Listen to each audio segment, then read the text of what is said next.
The 911 call came in at 2:47 p.m. on a Tuesday afternoon. Woman down in Riverside Park. Unresponsive. Possible medical emergency. Paramedic Jake Morrison and his partner Lisa Chen were 2 minutes away.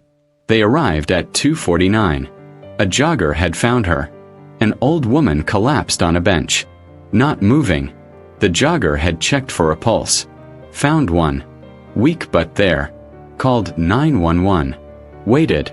Now stood back as the paramedics rushed over. Before we continue with this incredible story, if you love emotional true stories that will restore your faith in humanity, please hit that subscribe button right now and turn on notifications. Drop a comment telling me what city you're watching from. Your support means everything. Now let's find out what this old woman whispered that changed everything. Jake knelt beside the woman. She was elderly, maybe 80, thin, frail, wearing worn clothes, a threadbare coat despite the cold, no purse, no identification visible. She was breathing, shallow but steady, pulse weak, skin cold and clammy, signs of hypothermia maybe, or dehydration, or both. "Ma'am," Jake said loudly. "Can you hear me?" "Ma'am, I'm a paramedic. You're safe. Can you open your eyes?" No response. Jake checked her vitals. Blood pressure low. Heart rate slow. Body temperature dropping. They needed to get her to a hospital. Fast. Lisa brought the stretcher. They carefully lifted the woman. As they did, her eyes fluttered open. Just for a moment. She looked at Jake. Directly at him. Her lips moved. She was trying to say something. Jake leaned closer. "Ma'am, what is it? Can you tell me your name?" The woman's voice was barely a whisper. So quiet Jake almost missed it. But he heard it. 3 words that made him freeze. 3 words that would haunt him. 3 words that changed everything. "I'm already dead." Then her eyes closed again. She went limp. Jake and Lisa got her onto the stretcher. Loaded her into the ambulance. Lisa started in 4. Jake monitored vitals. They radioed ahead to the hospital. Elderly female. Unconscious. Hypothermia. Malnutrition. Possible altered mental status. ETA 4 minutes. But Jake couldn't stop thinking about those words. "I'm already dead." What did that mean? Suicidal ideation? Delirium? Or something else? Something he didn't understand yet? They got her to Mercy General at 3:02 p.m. ER staff took over. Rushed her into a trauma bay. Jake and Lisa gave report. Handed over care. Their job was done. They should have left. Gone back in service. Waited for the next call. But Jake stayed. Told Lisa he'd catch up with her. Wanted to make sure the woman was okay. Lisa knew better than to argue. Jake had always been like this. Too invested. Too empathetic. Couldn't just drop patients and move on. It made him a great paramedic, but it also made the job harder. Made him care too much. Jake waited in the hallway. Watched through the window as doctors examined the woman. They got her stabilized. Warmed her up. Gave her fluids. After an hour, a doctor came out. Dr. Sarah Kim. Jake knew her. They'd worked together many times. "How's she doing?" Jake asked. "Stable. Hypothermia wasn't as bad as we thought. Dehydration. Malnutrition. She's severely underweight. Hasn't been eating properly for weeks probably. But she'll recover physically." Physically. Jake caught the emphasis. "What about mentally?" Dr. Kim lowered her voice. "She's lucid now. Talking. But Jake, her story is heartbreaking. She says her name is Ruth Patterson. She's 81. She's homeless. Has been for 6 months. Living in that park. Homeless." Jake felt his stomach drop. 6 months in a park? Through winter. She says she lost her apartment. Couldn't pay rent. Has no family. No one to help. She's been surviving on scraps. Sleeping on benches. Trying to stay invisible. Today she just got too cold. Too weak. Collapsed. Did she really say I'm already dead? Jake asked. When I found her. She whispered that. Dr. Kim nodded sadly. She explained it. She says she's been dead for years. Ever since her husband died. That she's just a ghost. Going through motions. Not really living. Just existing. When she said I'm already dead, she meant it metaphorically. She's given up Jake. She's ready to die. Jake felt anger rising. Not at Ruth. At the system. At a society that lets 81-year-old women freeze to death in parks. At the fact that this was happening in a wealthy country. In a city with million-dollar homes visible from that park. How could Ruth be sleeping on a bench while people slept in mansions a few blocks away? How was that acceptable? How did everyone just walk past her every day and do nothing?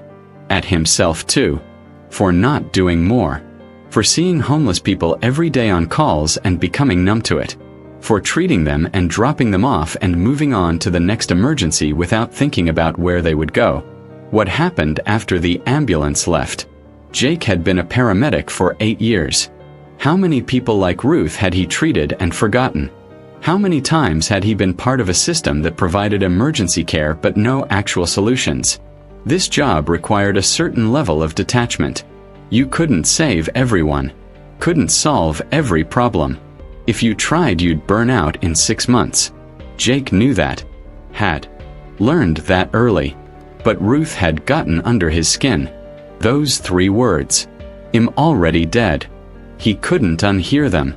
Couldn't forget them. Couldn't walk away. Can I talk to her? Jake asked. Dr. Kim hesitated.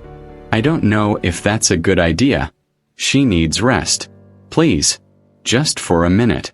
I need to understand. Dr. Kim studied him. Then nodded. 5 minutes. Don't upset her. Jake went into the room. Ruth was awake. Lying in the hospital bed. She looked small. Fragile. But her eyes were alert. Watching him as he entered. Hi, Mrs. Patterson. I'm Jake. I was the paramedic who found you in the park. Ruth nodded. I remember. You were kind. Most people look right through me. You saw me. Jake pulled up a chair. Sat beside the bed. Mrs. Patterson, I'm sorry about what you've been going through. Dr. Kim told me some of your story. If it's okay, I'd like to hear more. If you're willing to share. Ruth looked at him for a long moment. Assessing. Deciding if she could trust him. Jake had seen that look before. On abuse victims. On people who had been let down so many times they expected disappointment. People who had learned not to hope because hope hurt too much when it died. Finally she spoke. Her voice was quiet but steady. Like she had rehearsed this story in her mind 1,000 times but never had anyone to tell it to. My husband died 3 years ago. Walter. We were married 58 years. He was everything. My best friend. My partner. My reason for getting up in the morning. When he died, I died too. Just nobody buried my body. I've been a ghost ever since. Walking around. Going through motions. But not really living. Not really here. She paused.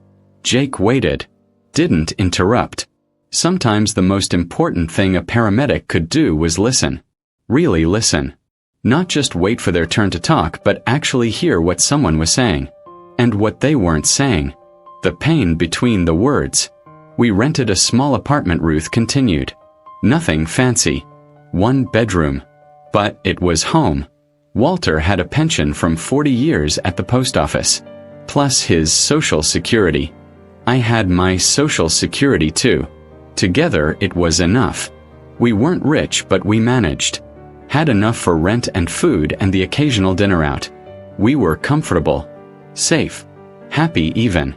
As happy as you can be when you're old and your body hurts and all your friends are dead or dying. Ruth's eyes got distant. Remembering better times. When Walter died, the pension stopped. Just stopped. Like that. I called and explained he was dead. They said sorry for your loss, but the pension ended with his death. I only got his Social Security. Not mine and his. Just his. Because mine was smaller. That's how it works apparently. You don't get both. You get whichever is bigger. So I lost half our income overnight. Jake felt sick. He knew how Social Security worked. Had heard similar stories. But hearing it directly from someone living the consequences made it real in a way statistics never could. I tried to make it work, Ruth said. Cut expenses everywhere. Stopped eating out. Stopped buying anything unnecessary. Clothes. Books. Anything that wasn't absolute survival. I ate one meal a day. Bought the cheapest food. Rice. Beans. Whatever was on sale. Lost 30 pounds that first year. But even that wasn't enough. Rent kept going up. Utilities kept going up. Medicine kept going up. My income stayed the same. Math doesn't work when costs rise but income doesn't. She took a breath. Steadied herself. I fell behind on rent. 2 months. 3 months. I begged the landlord. Promised I'd catch up. He was patient at first. But he had bills too. Mortgage. Taxes. I understand that now. He wasn't a bad man. He was just a man trying to survive like everyone else. After 4 months he evicted me. Legally. With paperwork and court dates. I couldn't fight it. Didn't have money for a lawyer. Didn't know how to navigate the system. So I lost my home. Jake's throat was tight. This happened to someone who worked their whole life? Who played by the rules? Who did everything right? How was that fair? How was that justice? I had nowhere to go, Ruth continued. Her voice was matter of fact now. Like she was describing someone else's life. Not her own tragedy. No children. Walter and I tried for years but it never happened. No siblings. I was an only child. Walter had a brother but he died years ago. All our friends were dead or in nursing homes with dementia. I was alone. Completely alone. I tried shelters. Do you know what it's like in homeless shelters? They're warehouses. Rows of cots. Strangers everywhere. No privacy. No dignity. And they're always full. I went to 5 different shelters. Everyone had a waiting list. Come back in 3 months. 6 months. A year. How do you wait a year when you need a bed tonight? I tried churches, Ruth said. They were kinder than the government. Gave me meals sometimes. St. Mary's had a soup kitchen. I ate there when I could. But meals don't solve homelessness. I needed housing. A roof. 4 walls. Safety. And there just isn't any. Not for people like me. Not for old women with no money and no family and no way to advocate for themselves. So I went to the park. Riverside Park. There's a bench under a big oak tree. Near the pond. It's pretty there. Peaceful. I thought it would be temporary. Thought I'd figure something out. Get on a waiting list. Find a program. Something. That was 6 months ago. Ruth's eyes met Jake's. Do you know what 6 months in a park is like? Do you know what it's like to sleep sitting up because lying down makes you too vulnerable? To never really sleep because you're always listening for danger? To wake up cold and wet and in pain every single morning? To not know where your next meal is coming from? To use public bathrooms and hope no one calls security on you for existing? Jake shook his head. Couldn't speak. Couldn't trust his voice. I became invisible, Ruth said. People walked past me every single day. Hundreds of people. Thousands probably over 6 months. Joggers. Dog walkers. Families with strollers. They all saw me. I know they did. But they looked through me. Like I wasn't really there. Like I was part of the bench. Just scenery. Not a person. Not someone's grandmother. Not someone who used to have a job and a home and a life. Just a homeless woman. And homeless women are invisible. She smiled, but it was bitter. Children were the worst. They'd point and stare. Ask their parents why that lady was sleeping on a bench.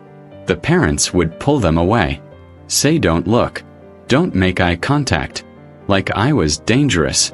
Like poverty was contagious. Like acknowledging me might somehow taint them.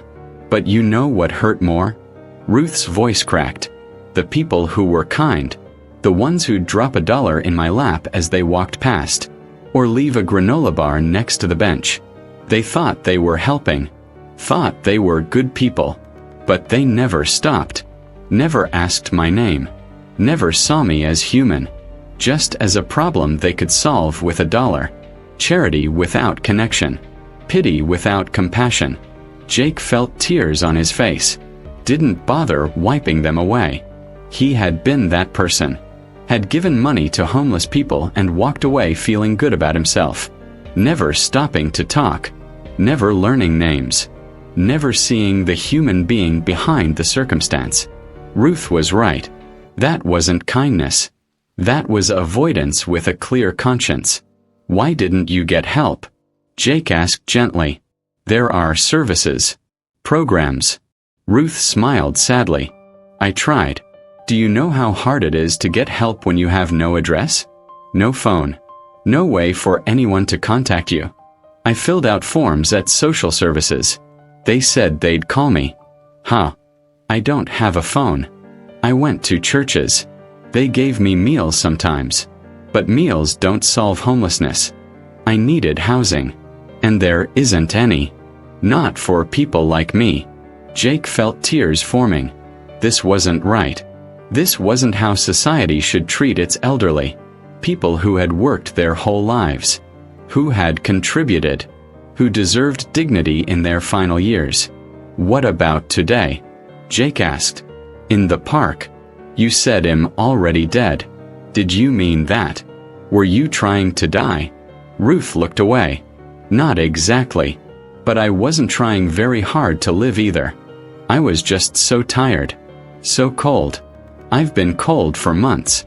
I thought maybe if I just sat still, just stopped fighting, it would be over. And honestly, that didn't seem so bad. What's left anyway? More nights in the park? More hunger? More invisible days where I don't matter to anyone? You matter, Jake said firmly. You matter to me. Ruth looked at him. Tears in her eyes. You're sweet. But you don't know me. Tomorrow you'll go save someone else. And I'll be back in that park.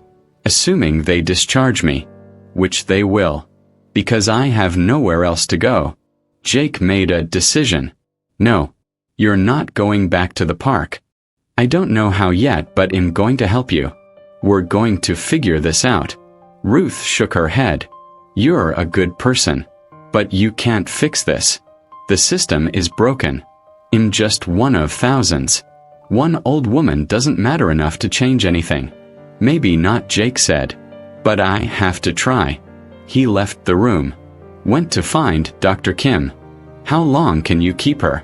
He asked. Dr. Kim frowned. Medically. 24 hours maybe.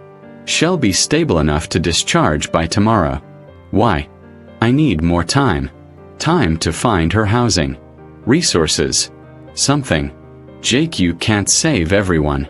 Dr. Kim's voice was gentle. You know that. Maybe not. But I can try to save her.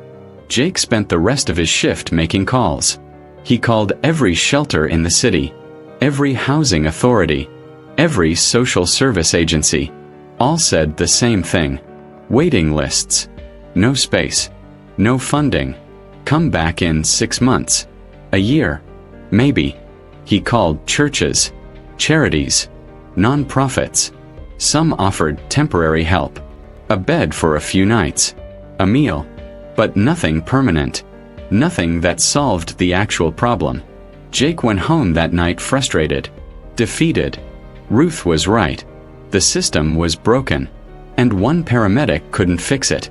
But he couldn't give up. Wouldn't give up. Those 3 words haunted him. I'm already dead. He couldn't let Ruth go back to living like she was already dead. The next morning Jake called in a favor. His friend Marcus ran a small nonprofit. Second Chances Housing. They helped homeless people find apartments. paid first month rent and deposit, helped with paperwork, connected people with services. But they had limited funding, could only help a few people each month. Jake explained Ruth's situation, begged Marcus to help. Marcus was hesitant. We have 3 other people waiting, people who applied months ago. It's not fair to skip them. I know, Jake said. But Marcus, she's 81. She's been sleeping in a park for 6 months. She's dying. If we don't help her now, there won't be a later.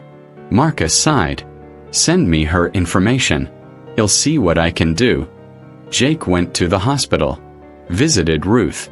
She was being discharged that afternoon, had nowhere to go, was planning to return to the park. Jake told her to wait, told her he was working on something.